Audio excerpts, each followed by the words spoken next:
चलो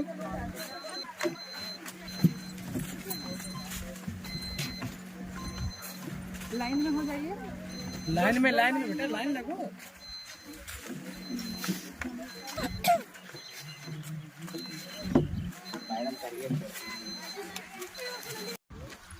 आप जाइए पीछे से आइए साथ में।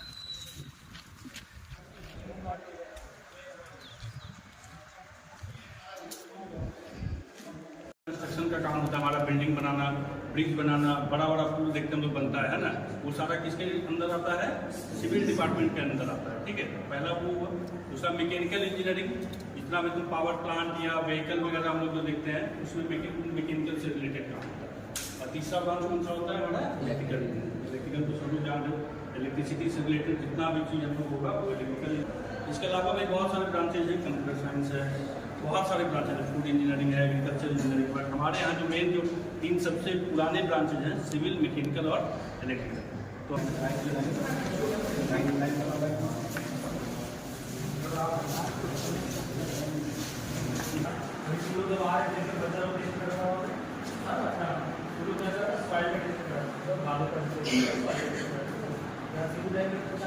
इंजीनियरिंग होता है कि जहाँ से हम लोग देखते हैं रोड अगर ये समझता चाहता है सिविल बनाते हैं। ठीक है, पुल हो गया। ठीक है, ये कितना लोड सह सकता है। ठीक है, हमारा जो सॉइल है, जो नीचे मिट्टी है, वो कितना लोड सह सकता है। ठीक है ना, वो लोग क्या करते हैं यहाँ सिविल में चेक करते हैं। ठीक है, उसका हम यहाँ चेक करते हैं सीमेंट का। सिविल में क्या यूज होता है? घर बनाने में क्या यूज होता है? सीमेंट, बालू। ठीक है ना, क्या होता है? मिट्टी होता है, अच्छा होता है। हम लोग क्या करते हैं, सब चीज़ का चेक करते हैं, सीमेंट खराब नहीं हो। ठीक है ना, ये जैसे हम लोग अभी क्या करते हैं, जैसे हम सीमेंट चेक करते हैं, सीमेंट हम लोग क्या करते हैं अगर आज आपके पास कई सारे संसाधन दिखेंगे जहाँ पे अपना आप लाइफ बना सकते हैं, अपने कैरियर को बना सकते हैं, आप अपने आप को जोड़ सकते हैं, आप उसे बेहतर कर सकते हैं।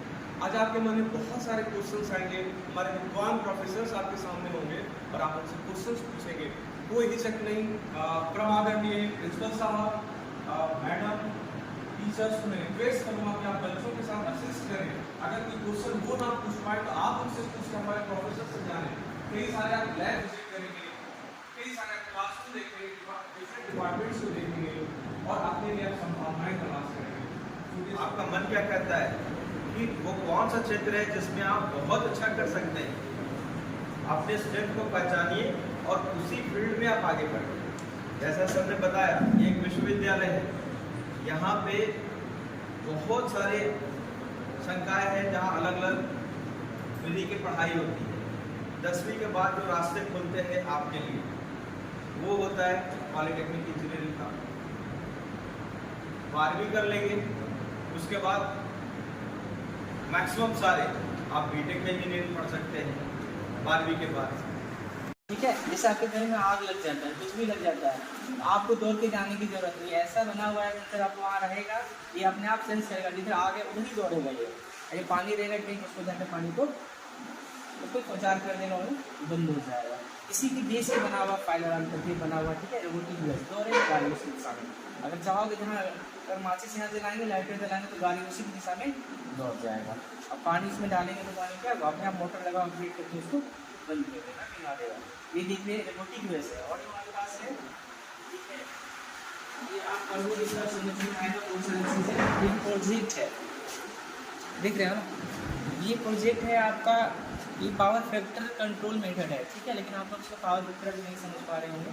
ठीक है, पावर फैक्टर अच्छा रहता है, कॉन्स्टेंट होता है, यूनिटी होता है, 1 से ज़्यादा नहीं होना चाहिए। अगर कहीं पर भी कितना भी इलेक्ट्रिकल जैसे स्विच लगा दीजिए, लेकिन पावर फैक्टर 1 से ज़्यादा नहीं होना चाहिए। 1 से ज़्यादा हुआ तो उस कंडीशन में क्या होगा, बहुत सारे electrical accessories voltage up down होने लगेगा, जिसके कारण बहुत सारी चीज़ खराब भी हो जाएंगी। ठीक है, इससे पढ़ने को मिलेगा। इसको कंट्रोल करने के लिए हम आपको जानते हैं क्या लगा, कंडेंसर, इसको क्या, ठीक है ना। इसको यूज करके पावर फैक्टर को हम लोग कंट्रोल करते हैं। और कैसे करते हैं, टेक्निकली ये चीज़ को बच्चा ने वेरीफाई करके दिखाया है, प्रैक्टिकल करके प्रूव करके दिखाया है। इसी से आपको देखने को मिलेगा। कौन सा बेस है, अगर इसको हम सप्लाई दे देंगे तो अगर आप ताली बजाओगे तो ये जल जाएगा, समझ में आया?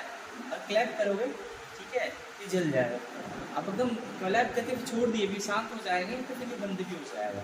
यानी मोशन में नहीं है, कॉन्स्टेंट कर दिए क्या हो जाएगा, बंद हो जाएगा। मोशन में घर में है, घर में आप इधर उधर घूम रहे हैं, काम कर रहे हैं, तो आपका लाइट जलता है। अगर बेड पे गए, सो गए, जब तक सोए तो अपने आप उठने की जरूरत नहीं है, अपने आप बंद हो जाएगा, ठीक है।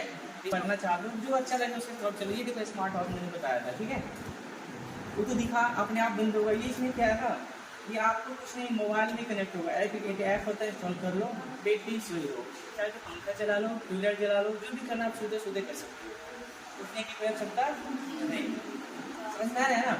मतलब बेड से ही बैठे बैठे आप सब काम कर सकते हो। स्मार्ट हाउस का ही सेकेंड रूप में दिखाया जाता है, ठीक है ना। ये इलेक्ट्रिकल ब्रांच है, ब्रांच के लिए वोल्ट मीटर, एमीटर रखा हुआ है, वेरिएबल रेजिस्टेंस रखा हुआ है, ठीक है, वेरिएबल रेजिस्टेंस। ये सारी चीज़ यहाँ पे प्रैक्टिकली जैसे प्रैक्टिकल क्लास में पढ़ाया जाता है, उसको प्रैक्टिकल करके वेरीफाई करके दिखाया जाता है। देखिए प्रैक्टिकल वैल्यू और ये प्रैक्टिकल वैल्यू, दोनों को मिक्स करके दोनों में क्या होता है, प्रैक्टिकल करके क्या प्रैक्टिकल सच में इतना आता है या नहीं।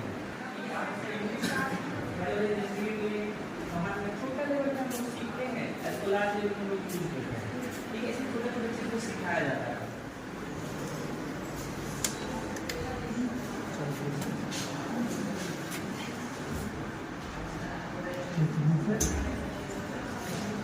इसको हम इसमें पकड़ेंगे रॉड को, बढ़ जाएगा। उसके बाद हम यहाँ से रिलीज करेंगे पावर, क्या कितना भी टूट गया, कितना दबाव में कितना टूट गया, उसी से हम चेक करते हैं कि सरिया इससे नहीं निकलेगा, इससे एक चार्ट होता है, ये सरिया कितना एम था, कितना लेंथ था, समझ गए ना, कितना टूटा, कितना न्यूटन टूटा, तब ये पता चलेगा।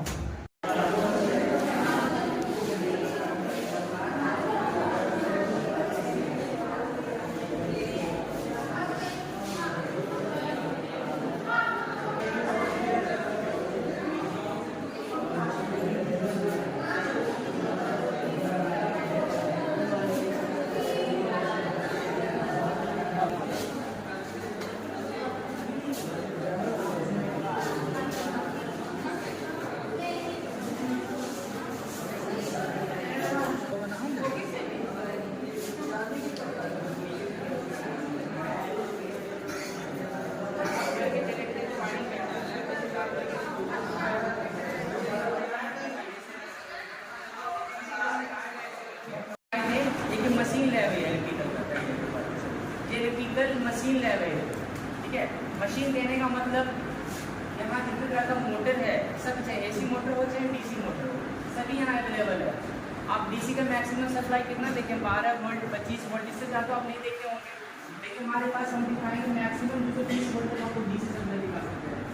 और डीसी मोटर अवेलेबल है, DC sir, DC compound, community support, जो भी अवेलेबल है।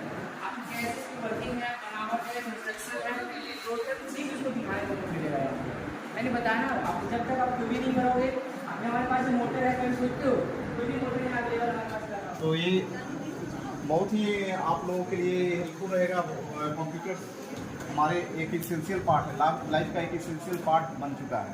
बिना कंप्यूटर के हम कहीं जॉब के लिए एलिजिबल नहीं है। तो कंप्यूटर देख रहे हैं, सारे बच्चे एग्रीकल्चर विभाग के भी बच्चे हैं जो कि कंप्यूटर ऑपरेट करना सीख रहे हैं। कंप्यूटर साइंस का तो है ही, डिफरेंट ब्रांचेज में भी आजकल एआई का ज़माना आ गया है, एआई को हम लोग यूटिलाइज कर रहे हैं, ठीक है ना। तो ये भी प्रोग्रामिंग सीख रहे हैं और नाउ इट इज आगे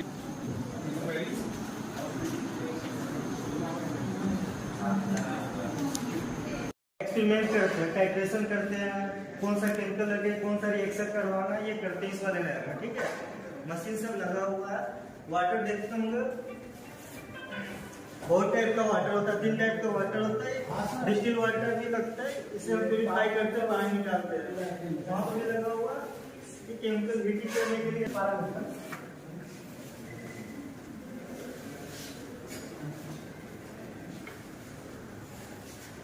ये वाटर बाथ बोलते हैं, इसमें भी पानी हम गर्म करते हैं कोई भी रिएक्शन करवाने के लिए केमिकल। और भी लैब के सामान हम लाकर के यहाँ पर भी स्टॉक किए हैं। बहुत सारे लैब है, 12-13 लैब है, वहाँ पे हम लोग डिस्ट्रीब्यूट करते हैं। कुछ मोबाइल हो जाएंगे एक्सपेरिमेंट करवाना ले लो। सामान देखते हैं यहाँ से। ये मशीन रूम है, मशीन हर टाइप का मशीन रखा हुआ है। अगर हम कोई केमिकल हो चाहे कुछ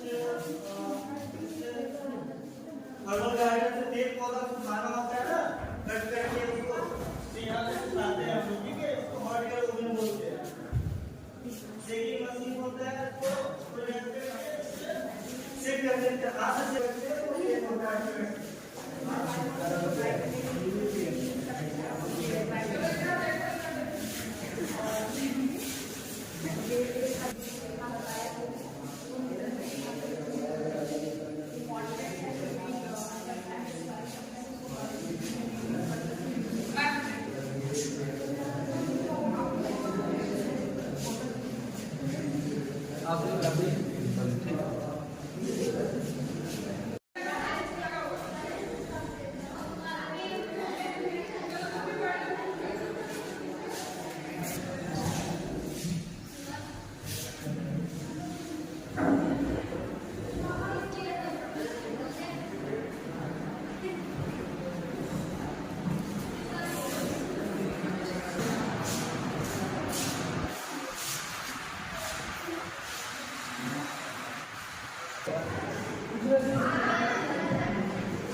लाइन में हो जाइए।